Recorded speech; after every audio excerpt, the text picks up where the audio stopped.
Anthony Grassi here for D3 Ticker at the Women Leaders in Sports National Convention. Happy to sit down for another small college conversation with Andrea Ricketts-Preston, the Director of Athletics at Mount Holyoke College. Andrea, thank you for joining me. Thank you so much for having me. So I want to start with the last 9-ish months. Since you stepped into the chair, how have they been? Yeah, it's been really good, and actually the process started about this time last year.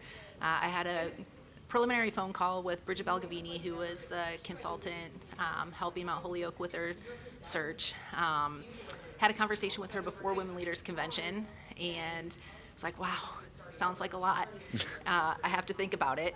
I have to talk to a few people, and if I'm going to apply for the position, I'll have it in by, whatever date it was. It was a few days later. And so it's really been a process for the last 12 months. Also, in combination with that, my wife was 7 months pregnant. So making a decision about applying for a position meant a little bit more. Yeah, all the life transitions things. all at one time. All of the things. And so decided to pursue the position. Had a few more conversations. It really became apparent to me through the interview process, and especially after I met President Holly at Mount Holyoke, that the vision that she had for athletics was amazing. And all of the information I had received and my response and reaction through the interview process changed in the moment that I met with her. And I walked away from the interview feeling like I wanted to work with her and see this vision come to fruition. And so fast forward to, I don't know, sometime in December, I get a phone call, get the offer, make the decision, resign from my position. My wife has a baby. And fortunately, I was able to negotiate starting remotely. So I actually started remote for the first 3 months. And so when we talk about transitions, the first 100 days were remote. And as you can imagine, in any position that's new, that was incredibly difficult. It served a purpose in terms of what we needed to accomplish as a family first before making that physical move to South Hadley and the Mount Holyoke area. They were amazing in their support through that transition. I feel like I've had 3 different first 100 days. So my first 100 days, like I said, were remote. When I got there in person, I started over on another first 100 days, and that actually coincided with the end of the semester. So our coaches were going in different directions, recruiting. I didn't get to see them on a day-to-day basis. And so after the summer, once everybody got back, I feel like perpetual transition of 100 days, and now I feel like we're wrapping up that third phase of 100 days. Starting remote, and for the reason of supporting there and being there for your family. Yeah. I'm a dad, so we have 2 young kids, so I can imagine. I'm curious if you have or have thought about maybe the impact that has on the other individuals in your athletic department to basically say, all right, yes, I'm going to take this opportunity, but I'm going to do it with this really important caveat that, not professionally, personally, and have you thought about what the impact that has on everybody else? Oh, 100%. And I think that, I was really clear when I initially was having the preliminary conversations that was going to need to be the case. I could only consider the position if that was going to be the case. In the state of Maryland, when you have a baby as a same-sex couple, my name already goes on the birth certificate as a parent, as a co-parent. And so we went through the adoption process, so that was protected nationally in the event that we would move. At the time we made that decision, the opportunity at Mount Holyoke didn't exist. And so we needed time after the birth of our daughter to be able to have that process be completed because they can't file the paperwork until there's actually a live breathing baby. Person, yeah. And that could take up to 16 weeks. And so I was just really clear on those parameters that, if I become the candidate, these are the accommodations that I'm going to need. And I think that showed the staff that I was transparent and honest from the beginning. They needed someone based on the transitions that they were going through as a department and a college to be somebody who was all in, and they absolutely deserved that. And so I made the commitment to actually travel to South Hadley twice a month until we got there, until we were able to actually move.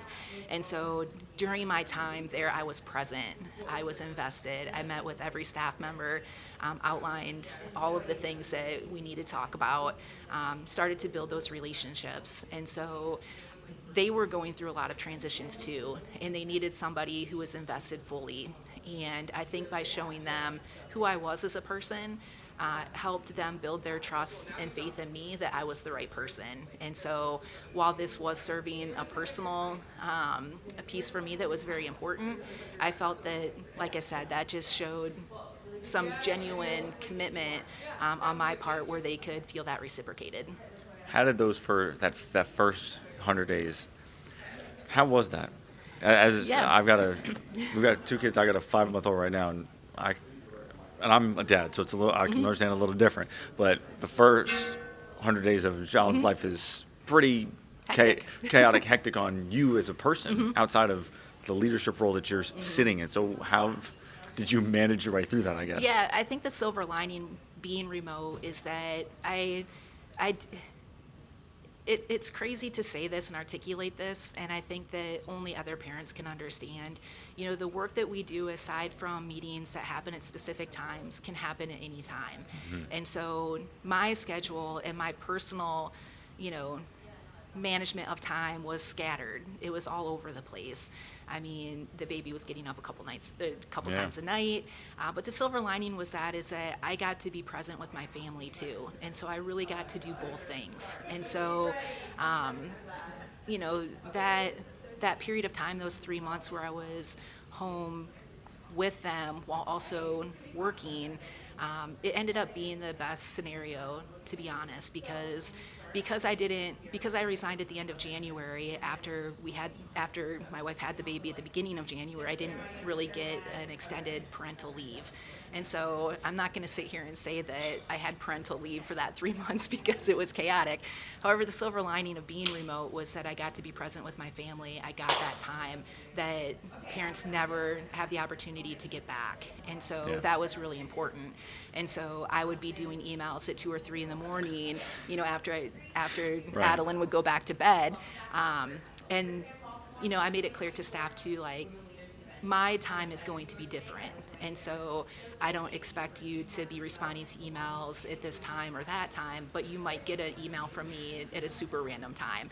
And so that has become a little bit of a running joke. I even have like a little thing on my signature that says, my hours are irregular. I don't expect a response until regular business hours. So, Talking about transitions in life, I want to talk about the transition in your career from coaching to administration. What was the, driving force behind making that decision to go from coach to admin? Yeah, well, the really interesting thing is when I was going to college, I knew that I wanted to be a coach. And when I was wrapping up my undergraduate years at Luther College, I had an opportunity to become a full-time Division III assistant coach, which, that was, the best opportunity I could hope for. And at that time, it feels like 100 years ago, at that time, the path to administration was through coaching. And so it was just, I would say, when I was finishing graduate school, the time where it really started to become an industry where you didn't have to coach to become an administrator. But I was already in on coaching. And so I knew eventually I wanted to be an athletic director. I knew that was the path. And I also had a passion for coaching. And so I spent 20 some years doing that, and really enjoyed every moment of that, impacting students, seeing their growth, seeing their improvement on the court, but more importantly as people. And so I had an opportunity, I think in 2014, when I'd been the head coach at Hiram College for about 7 years, and attended, of all things, the NCAA Regional Rules Seminar in Atlanta, Georgia. So a compliance meeting where I met Dixie Jeffers, and that chance meeting really changed the trajectory of my career. We were having drinks after one of the sessions, and I had never met her, and we'd worked in the same state for 7 years. And so it was really a chance meeting, and she said, I just hired an assistant coach, but if anything happens with that, I'm going to give you a call. And I'm thinking, yeah, right. Okay. Yeah. We're at a convention, we're having drinks over dinner, and I had no expectation that anything was going to come of that. Fast forward 2 weeks time. Might have been a little bit longer than that, but within what seemed a small time frame, I get a phone call. I don't recognize the number. I know it's a Columbus number because it was a 614 area code. Let it go to voicemail. And then I pick up the voicemail, and she's like, "Hey, it's Dixie Jeffers. We just met." She's like, "Wouldn't you know it, my assistant coach fell through. Would you be interested?" Mind you, I'd been a head coach for 9 years. Dixie is a legend in Division III, having won 2 national championships. She gets things done. She has a reputation of getting things done, and I have a reputation of just being really nice. And so, folks kind of raised their eyes a little bit, their eyebrows at me joining her at Capitol as an assistant coach, and that experience was probably the most pivotal experience that I had as a professional. I was able to take a step back and not have the responsibility of being a head coach, but I also was able to do a lot of day-to-day operations in the athletic department because I had more professional experience than some of the other head coaches that were there, but for sure the other assistant coaches, I was able to pick up some additional things. And so they needed somebody to coach tennis. I got to coach tennis. They needed somebody to do SAC. I got to do SAC. When the laundry room management was a train wreck, I got to fix that. And so that experience really showed me what my future could look like as an administrator. And so after that, I had the opportunity to go to Goucher as the head women's basketball coach, and Jeff Miller hired me there. And those in D3 will recognize his name. He's just an outstanding person, incredible mentor. And when I interviewed for that position, I made it clear to him that administration was a path that I wanted to take. And he assured me that during my time at Goucher, I'd have an opportunity to do that. Unfortunately, he retired, I think, at the end of my first year. And so, honestly, his retirement, I think, maybe sped up my process a little bit. I had an opportunity a little bit earlier than I expected. And so about a year after that, I was able to take on an associate AD role with the retirement of our longtime senior woman administrator and associate AD, Sally Baum. And so I was able to take on some of those things, and being a coach and being an associate AD and doing compliance and all the things, that was a lot. It was a lot.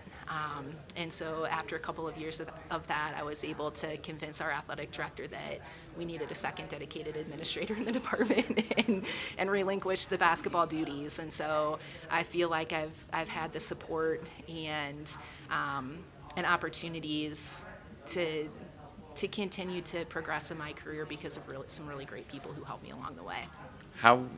Talk to me about that vulnerability to say, I am the women's basketball coach, I am the associate AD, I can't do all of this. I've been doing this all for 2 years, I think she said. Yeah. I can't do all of it all the time. Yeah, and I think what it really came down to is what we wanted our student athlete experience to be collectively as a department. I think with the transition into having a second full-time athletic administrator allowed us to do things a little bit different. We were able to do some more staff training. We were able to do more things for student athletes. And that was just not possible with having the coach admin combined role. And so I took on some facility duties. I took on some overseeing student worker things. And so we were able to shore up quite a few things that we just didn't have the opportunity to do when I was in a dual role. And so it was a little bit vulnerable. And when you're working at a D3, you understand that resources are very limited and scarce. And so for Goucher to make that investment in our department and into me was a huge testament to what they expected of us from a student athlete experience perspective. Now that you're in that chair to maybe make that kind of decision, how do you instill basically that ability to be vulnerable in those that work with you? Yeah, I think. Well, I think we're still learning. We're still learning. I imagine, yeah, and I Um, imagine some of it is yeah. it's a work in progress, and at some point you will have enough touch points of it, and enough instances of it that by and large people will understand that okay, this is Yeah. a part of the culture that is now this department. Yeah, I think just modeling. I think that's the biggest thing. There have been things where I don't have the political acumen on our campus that some of our coaches do. And so we have some highly regarded and highly respected coaches in our department, and I recognize that. They have relationships that I will only hope to have with folks, over a several year period of time. And so when I approach them and ask them questions and get their perspective on things, that is showing vulnerability to them to say, I recognize that I'm not going to be the most qualified in the room to answer these questions. Would you mind coming to this meeting with me? Would you mind sitting down with me and having a conversation about this, that, or the other thing? And I think that that's showing them that I recognize some of those limitations that I have myself, and that I have the best interest of our athletic department in mind when I'm having those conversations. And so being able to connect those dots and move those things around, I think has really shown them that it's okay to say, you know what, I'm not the best person to speak on this. Here's another person who can do that. And so I think bringing them into the fold and bringing them into conversations when I can has been really important. The one thing I will say that has been a really big transition for them too is that I'm trying to take things off their plate so that they can focus on coaching and recruiting and student athlete experience. And so that has been a little bit difficult for some to relinquish some of those things because they have been used to being a part of everything, of every decision that has been made, of every process. And so I think it stings a little bit to not be included. And I always come back to here are the reasons why. It's not because I don't trust your judgment. I absolutely trust your judgment. I want to give you this space to be able to be successful in the things that we need you to be successful in. And I think over time, they've come to appreciate those things and be able to be a little bit more vulnerable with me as well. What does that look like in practice? Like how? Because obviously there aren't unlimited resources, so that's probably the easiest way to alleviate some of the workload that individuals on your staff may have. Walk me through kind of what that looks like in practice. Yeah, so, this summer our communications and marketing department launched a complete rebrand for our athletics brand, logos, colors, everything. We're doing a building renovation, which has been really, the planning process of that has been exciting. And we have had coaches on a committee for the rebranding, and so communications and marketing took all of our feedback, and then we didn't hear from them for a very long time. And so coaches weren't used to that. And when I finally got some examples and some thoughts of, the direction that they were going, pulled the committee in. It was our or our assistant AD for athletic communications and our lacrosse coach, and showed them, what we were looking at, what we were thinking, got their okay and approval without too much critical feedback, and then we moved forward. And then we launched everything right before the beginning of the year. And so for coaches who weren't on that committee and who weren't part of that conversation, that was a very different feel. And so not everything will be like that. There'll be some other opportunities for people to be more involved on a step-by-step process. But I think that's one example. And then, we've had these plans for our building renovation, and, in the initial phases, it wasn't practical to have our entire staff have a voice in that. And so we got to a place where we were pretty well set on what the big picture was going to be, and then we brought everybody together, presented everything, got feedback, made changes, presented it again, brought everybody together, got more feedback, and we were able to make some really nice changes that I think will have a great impact for our student athletes from a functionality standpoint that we wouldn't have been able to do without that coach perspective. So I think I'm building that credibility with them as we go. I'll get you out of this last question. How are you, I guess, setting the vision for the next decade at Mount Holyoke? Yeah, that's a really great question, and timely. We just rolled out our new vision for our strategic plan, which is also a 10-year plan. And very prominently in that strategic plan is a place for athletics to have more success, more competitiveness.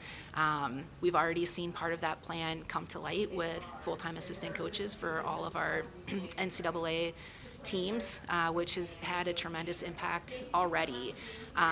Realistically, we're not going to be able to see the payoff for those positions until year 2 and 3 and 4, because we all know that the recruiting cycle happens differently at the Division III process. And so, I think that all of that started throughout the interview process and seeing what President Holly had in mind for athletics, and working together, I think we've charted a path that we're going to be very excited about. We've had some early season wins that have been really great. We've had some early season ties that have been equally as exciting for opponents that we've not competed well with in the past, that now we're having competitive contests with, and getting a tie is still a point. Yeah. So I still have to remind myself of those things. And so, we've seen that progress, and I think we have one of the reasons that this position was so appealing to me was that growth potential and being able to chart a new path.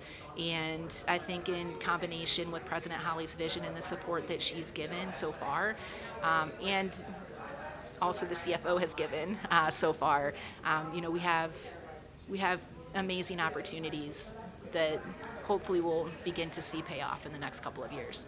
A lot of exciting things to look forward to. Andrea, Yes. thank you so much for joining me today. Thank you so much.